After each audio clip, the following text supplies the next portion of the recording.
familia, estamos súper felices, súper contentos de poder daros la bienvenida, de poderos saludar, aunque sea a través de este vídeo, y deciros que os echamos muchísimo de menos, de poder abrazaros por la mañana, los domingos, y poder charlar con vosotros un poquito. Pero bueno, esperemos que, si Dios quiere, esto pase muy rápido. Amén. Como dice mi esposa, os echamos muchísimo de menos, esperamos que estéis súper bien, que estéis bendecidos. Sabemos que estamos pasando por tiempos complicados, tiempos de pérdida para muchos, tiempos de escasez, de falta de trabajo, etc. Pero os traigo una buena noticia. Dios sigue en el control. Papá sigue en el control de la situación. Entonces es algo que nos tiene que alegrar, que tiene que confortar nuestros corazones, que a pesar de lo que estamos viviendo en estos momentos, que nuestro papá sigue cuidando de nosotros. Amén. Y me gustaría dejaros un texto. ¿Puedes leer, Celia, por favor? En Isaías 43:2 dice: cuando cruces las aguas, yo estaré contigo. Cuando cruces los ríos, no te cubrirán sus aguas. Cuando camines por el fuego, no te quemarás, ni te abrasarán las llamas. Amén. Es maravilloso pensar que por encima de todo, por encima de nuestras circunstancias, por encima de lo que podamos estar viviendo, del dolor, del sufrimiento, del agobio de estos días de no salir, de haber perdido, no sé, el trabajo, de haber perdido esto, lo otro, es una alegría pensar que a pesar de todo no estamos solos, no estamos desamparados, y que el Señor continúa a nuestro lado día a día. Entonces, con esta alegría y con esta confianza que el Señor nos transmite en este versículo, yo quiero animaros a que levantemos a Él un altar de adoración, aunque sea desde nuestras casas, aunque sea desde esta pantalla, que podamos pasar un tiempo en su presencia, entregando lo mejor de nosotros, y que preparemos nuestros corazones para recibir también lo que Él tiene para nosotros a través de su palabra. Amén. Señor, te damos gracias, Padre, por este momento. Señor, te damos gracias, Señor, por un día más, un domingo más, que podemos estar reunidos, Señor, en tu presencia, Señor, con el propósito de acercarnos a ti, Señor, con el propósito de alabarte, de adorarte, Señor. Y sabemos que tú tienes mucho más, Señor, para nosotros, que aquí no se acaba todo, Señor, que esta situación pueda ser un nuevo comienzo, Señor, para nuestras vidas, Señor, para nuestra relación contigo, Señor, que podamos aprender, Señor, la importancia y el valor, Señor, que tiene estar unidos, Señor, que tiene la hermandad, Señor, y que podamos, Señor, realmente poner en primer lugar, Señor, las cosas que realmente importan, Señor. Y sobre todo ponerte a ti, Señor, en primer lugar, en el trono de nuestras vidas, Padre. Te entregamos esta mañana, Señor, te entregamos este tiempo que vamos a pasar, Señor, juntos, Señor, aunque separados, pero juntos, Señor, en el mismo espíritu, Señor, en un mismo sentir, Padre. Te damos gracias por todo. Quédate con nosotros, en el nombre de Jesús. Amén.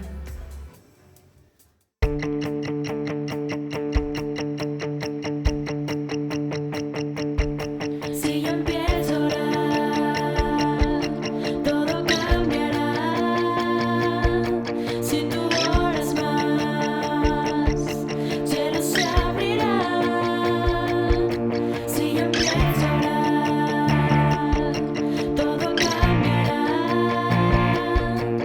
tú oras más.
Buenos días. Espero que estéis todos bien y que estéis pasando tiempo con la familia. A continuación os leeremos un versículo bíblico.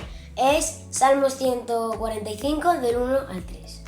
Te exaltaré, mi Dios, mi Rey, y bendeciré tu nombre eternamente y para siempre. Cada día te bendeciré y alabaré tu nombre eternamente y para siempre. Grande es Jehová y digno de suprema alabanza, y su grandeza es inescrutable. Bendiciones. ¡Adeu!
Hola Iglesia, buenos días, ¿cómo estáis? Hola, buenos días, ¿cómo estáis? ¿Cómo lo llevamos?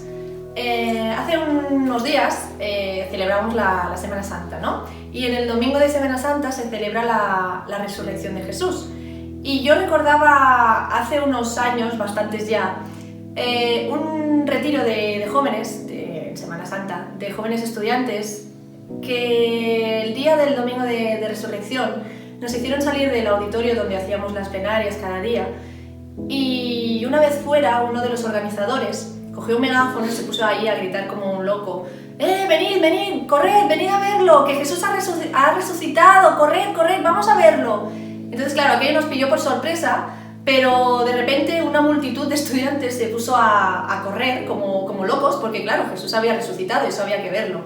Y recuerdo pues eso, ir corriendo con mis amigos como si nos fuera la vida en ello, y llegar al auditorio y llegar para ver que Jesús había resucitado, que no estaba clavado en la cruz, que no estaba en la tumba, y nos dispusimos todos alrededor de una cruz gigante de madera que había ahí, y en ese momento celebramos la Santa Cena, pero lo recuerdo como la Santa Cena que he vivido con más ganas, con más sentido, porque realmente yo llevaba una actitud de haber ido corriendo a ver que Jesús había resucitado. Entonces, cada Semana Santa que se celebra el Domingo de Resurrección, a mí me viene a la mente ese momento de ir corriendo para ver que Jesús ya no estaba muerto, sino que había resucitado, ¿no? Y también leía estos días un libro donde el autor nos explica que en la tradición hebrea recordar algo significa hacer presente algo, ¿no? Y entonces en la noche de la Pascua, los hebreos, los judíos, cuando el padre explica la historia al más pequeño de la Pascua, del Éxodo, de por qué lo celebran, por qué esa noche es especial, el niño es la primera vez que oye esa historia, y entonces a raíz de ir oyendo esa historia se hace presente en la historia, el Éxodo. Él no estuvo ahí, no lo vivió, pero al contarle la historia, el padre se convierte en una de las personas que estuvieron ahí. Él lo hace presente en su vida, o sea, se hace esa realidad. Y una actividad parecida es lo que os queremos proponer para este momento, de recordar, como dijo Jesús, de hacer memoria, de traer a nuestro presente ese momento en el que Jesús cogió pan, lo partió, lo entregó a sus discípulos, tomó una copa y dice que Jesús ya en aquella noche de la Pascua tomó pan y después de dar gracias por el pan, lo partió y dijo: este pan es mi cuerpo que por vosotros entrego, haced esto en memoria de mí.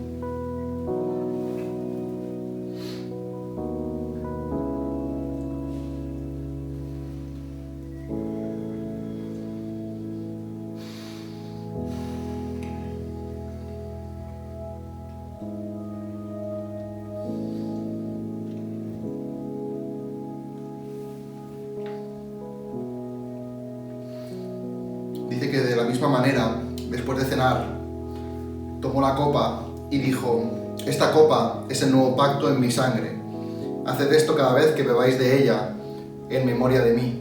Porque cada vez que coméis este pan y bebéis de esta copa, proclamáis la muerte del Señor hasta que Él venga.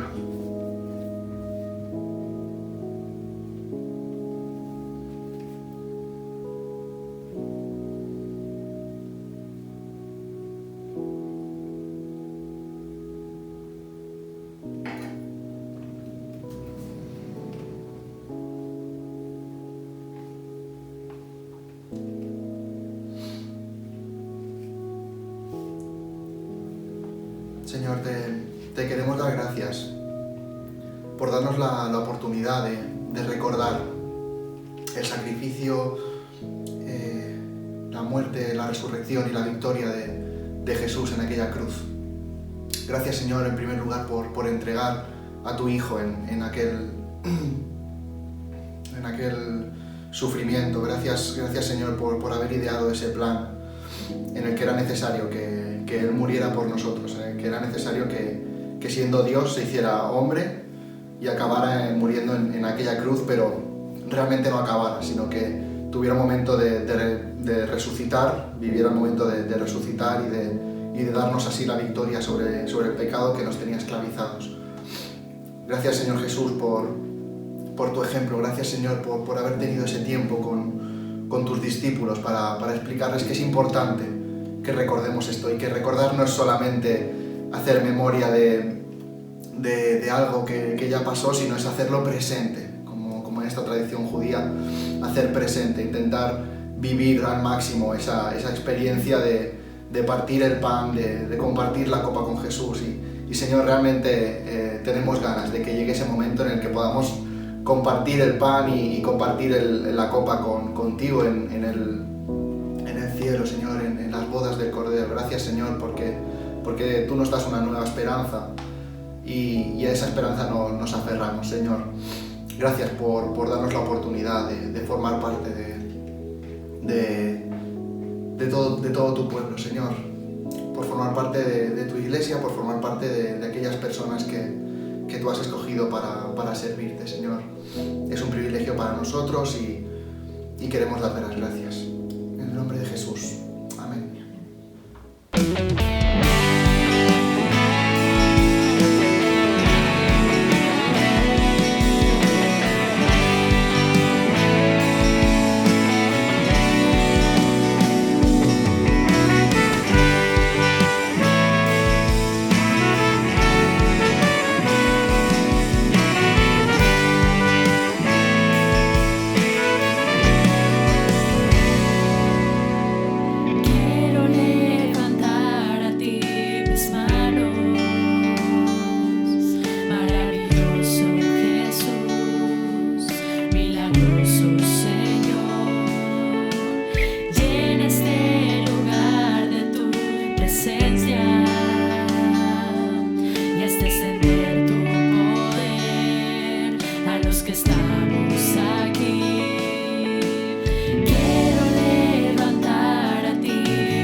Buenos días, queridos hermanos de Iglesia Viva.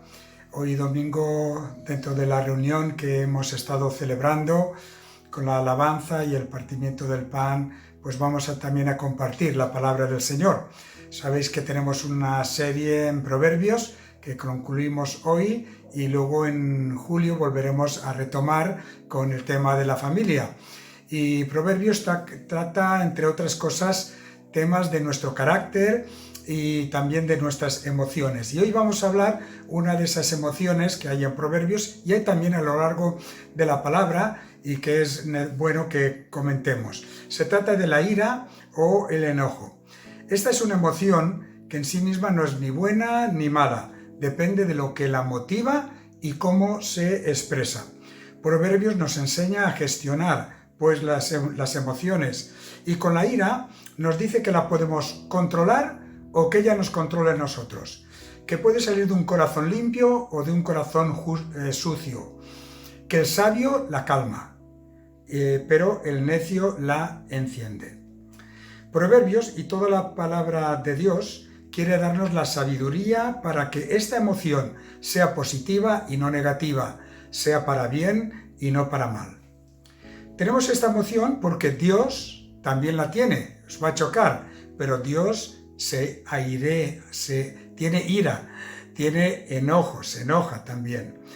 Él ya nos ha creado a su imagen y semejanza y por ello nosotros, que somos a imagen de Dios, tenemos espíritu, también compartimos esta emoción. Y nos dice en Romanos capítulo 1 y versículo 18, acerca de Dios, que la ira de Dios se revela desde el cielo contra toda impiedad e injusticia de los hombres que con su maldad obstruyen la verdad. Es decir, la ira de Dios surge de su carácter santo y justo. Por lo tanto, es una ira que se enfrenta y para destruir el pecado y la injusticia y la maldad que se introdujo en la humanidad. En ese sentido es una ira santa y también esa ira de Dios se une con el conjunto de su carácter y entre ellos con su amor y su misericordia.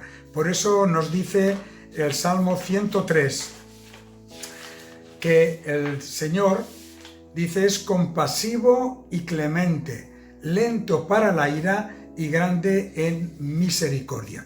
Y fruto también de esta misericordia de Dios es la obra de Jesucristo a nuestro favor, nuestro Salvador. Él vino a librarnos de la ira de Dios, vino a apaciguar y aplacar la ira de Dios contra nosotros. Lo hizo muriendo en la cruz, cargando nuestros pecados y sufriendo el juicio y el castigo de Dios por nuestros pecados. De tal manera que en Cristo somos perdonados, en Cristo somos reconciliados con Dios. Y dice Romanos capítulo 5 versículo 9 que ahora, habiendo sido los creyentes justificados por la sangre de Jesucristo, seremos salvos de la ira de Dios por medio de él. La ira de Dios, por lo tanto, hemos dicho que es santa, surge de su santidad y justicia para destruir la injusticia. En los cielos nuevos no habrá injusticia, no habrá pecado, porque la ira de Dios habrá provocado un juicio de destrucción sobre el pecado y sobre la injusticia. Es pues en Dios una virtud. En nosotros, los hombres, esta emoción normalmente no es una virtud, más bien lo contrario. Es algo dañino para nosotros y para los demás, porque en lugar de santidad y justicia, el corazón humano hay injusticia, inmoralidad y perversidad. Y la expresamos unas veces con palabras que hieren, insultos, amenazas, calumnias, y otras veces con hechos que dañan, golpes, violencia y destrucción. A veces hemos visto en la televisión ejemplos de deportistas que no saben controlar su ira y su enojo. Y en ese sentido, pues les hemos visto agredir a su rival, romper una raqueta o una silla, insultar al árbitro o bien a su entrenador si lo cambian contra su deseo. porque su orgullo, su egoísmo, le hace pensar que es inmerecido, que no tiene por qué cambiarle. Y a veces nosotros también perdemos el control y gritamos de forma irracional a quien sea, en unas veces a nuestros hijos, otras veces a nuestro cónyuge, a nuestro esposo o esposa, insultamos a alguien porque se ha equivocado, hay padres que amenazan a los profesores, o en un atasco tocamos el claxon ininterrumpidamente y maldecimos a quien sea sin saber quién ha causado y por qué se ha provocado esa situación. Proverbios dice, capítulo 29, versículo 11, el necio da rienda suelta a su ira, y en el 30-33 dice, el que provoca la ira causará contienda. La palabra de Dios nos dice cómo esa ira puede ser controlada para no pecar. Efesios 4:26 dice, airaos, pero no pequéis, no se ponga el sol sobre vuestro enojo. Y en otra traducción lo dice de esta manera, si os enojáis, no pequéis, procurad que el enojo no os dure todo el día. Hay una alternativa para que esta ira la expresemos de una manera saludable.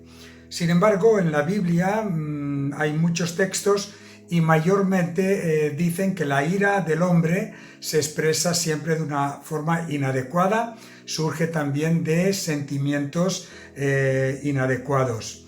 En Colosenses 3:8 nos dice que dejemos al lado la ira, las pasiones, las habladurías, las maledicencias, todas aquellas cosas que son malas. Y en primera de Pedro, capítulo 2 y el versículo 1 también nos dice que nos despojemos, que quitemos, que saquemos de nosotros estas cosas injustas, inmoralidades, iras, enojos que podamos tener. Proverbios, que repito nos está ayudando para controlar esta emoción, nos da varios consejos o nos muestra varios casos. En capítulo 12, versículo 16 dice, el necio muestra enseguida su enojo, el prudente pasa por alto la ofensa. Veréis qué contrastes marca entre el necio, el sabio, el prudente. El capítulo 14, versículo 29. Ser paciente es una muestra de inteligencia, de sabiduría. Ser impaciente es muestra de gran estupidez. 14:17 dice, el que es impulsivo actúa sin pensar y sin el daño que va a causar. El que es reflexivo mantiene la calma. El capítulo 15, versículo 1 dice, la respuesta amable calma el enojo. La respuesta violenta lo excita más. Y Eclesiastés también añade su aportación. Capítulo 7, versículo 9 dice, no te dejes llevar por el enojo, porque el enojo es propio de gente necia. Tenemos entonces la posibilidad, decíamos, de que esa injusticia se manifieste de una manera positiva. Por ejemplo, si vemos una injusticia y el valor nuestro es la justicia, la ira, el enfado es justo. Si vemos un maltrato y el valor nuestro es la dignidad y el respeto a la persona, ese enojo será justo. Si vemos una mala organización en la empresa, lo decimos, a ellos no les importa nada, pasan de largo y nuestro valor es que la empresa debe funcionar bien, es lógico que estemos enojados y eso es justo. Si oímos blasfemar contra Dios sabiendo que Dios no lo merece, ese enojo también es justo. Por otro lado, hay situaciones circunstanciales. La ira también puede ser una reacción buena y necesaria si surge de unos principios, ya lo hemos dicho, de justicia y amor. Pero también a veces hay reacciones nuestras que surgen de una manera egoísta, soberbia, de una situación de comodidad, no queremos que nos molesten. Son, por ejemplo, la situación en un atasco que hemos nombrado antes, una carretera cortada que nos impide un viaje, un camping inundado que resulta que ahora tenemos previsto pasar unos días y ya no podemos, la granizada que ha roto el cristal del coche y nos ha abollado la chapa, el escape de un agua en casa, que se ha quemado la comida, un incendio fortuito. Cosas pues que alteran nuestra comodidad, nuestros planes, nuestra conveniencia y en estos casos muy a menudo nos producen una ira que no es justa, sino una ira y un enfado que es a causa de nuestro egoísmo y que producen unas palabras, unas actitudes que nos hacen daño a nosotros y hacen daño también a los demás. Ahora volvamos a esa sana reacción, ¿verdad? Que decíamos antes y que es una sana reacción que ha dado lugar a grandes acciones para contrarrestar los efectos dañinos de injusticias y ayudar a restituir la dignidad de las personas. Son instituciones que todos conocemos como la Cruz Roja, como la Media Luna Árabe, como las ONGs como Médicos Sin Fronteras y otras organizaciones sin fronteras, Compasión Internacional, que ayuda a niños en un riesgo de exclusión, la lucha, por ejemplo, en su día contra el tráfico de esclavos, que provocaba pues una ira santa y quisieron arreglarlo, Cáritas en el campo católico, que ayuda a tantas gentes en situaciones lamentables, y también entidades cristianas, evangélicas, y a nivel personal también es bueno cuando reaccionamos contra abusos y violencias. Entonces, deseamos ser sabios en la gestión de esta emoción, de este sentimiento, pues hemos de saber cómo expresarlo, cómo controlarlo, y nos dice la palabra de Dios en Gálatas que el dominio propio es un fruto del Espíritu Santo. Necesitamos pues someternos a su guía y poder. Él es la ayuda que necesitamos, nos guiará a una reacción justa al recordarnos la palabra de Dios, cómo es Dios y actúa, y el ejemplo de Jesucristo. Volvemos a la palabra de Dios, que ha sido el instrumento usado por Él para mostrarnos el camino de la salvación. Él nos dice que Dios nos dio vida mediante el mensaje de la verdad, nueva vida. También es el instrumento divino para regular nuestro comportamiento en este mundo. La palabra de Dios, dice Santiago, capítulo 1, versículo 18, de que ha sido sembrada en nosotros y esta germina, crece, va dando fruto, el fruto del Espíritu, el fruto de buenas obras, el fruto de esa conducta que le agrada a Dios. Vamos pues a acabar con una reflexión sobre Santiago, capítulo 1, versículos del 19 al 21. No se trata, cuando hablamos ahora del tema que nos ocupa, de la emoción que llamamos ira o enojo y de otras. No se trata de anular las emociones, sí de que sean limpias y sean parte de un carácter cristiano. Con ese propósito, Santiago, capítulo 1, decíamos, versículo 19-21, nos dice en el versículo 19 que seamos prontos para escuchar la palabra de Dios, lentos para hablar, que primero pensemos, reflexionemos lo que hemos de decir, luego hablemos, y lentos para la ira. Y aquí se refiere a la ira como esa emoción indignada, ¿verdad?, que poco a poco se constituye en una actitud hostil. También incluye la posibilidad de una poderosa pasión interna que de pronto sale de nosotros, como hemos visto en casos de Proverbios, sin control. Nos dice luego más adelante que esta ira no obra la justicia de Dios. Es decir, quiere decir que esta ira hostil, descontrolada, no puede hacer las obras justas que Dios demanda de nosotros como creyentes. La ética, es decir, la ética que debe caracterizar al creyente regenerado por la palabra de Dios que ha sido sembrada en nosotros y por el Espíritu Santo que ha venido a nuestras vidas para cambiar nuestra vida y forjar un carácter a imagen del Señor Jesucristo. El Espíritu Santo, pues, obrando a través de la palabra, sí puede producir esa ética justa que a Dios le agrada y sí puede usar esa ira para que no peque. Nos da en el versículo 21 la solución.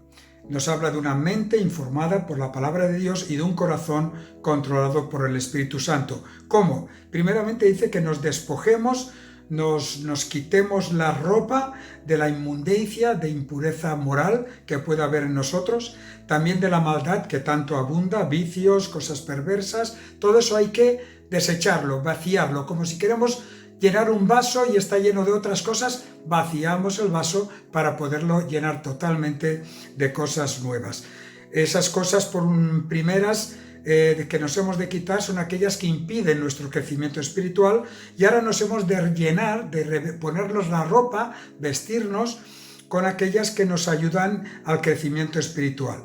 Y de manera humilde dice que aceptemos el mensaje sembrado en nuestros corazones, que es la palabra de Dios. La palabra de Dios está en nosotros y ahora de fructificar mediante nuestra obediencia y nuestra fe. Nos dice Colosenses capítulo 3, versículo 2, que nos revistamos de verdadera compasión, bondad, humildad, mansedumbre y prudencia. Y en el versículo 4 nos dice, sobre todo, revestíos de amor.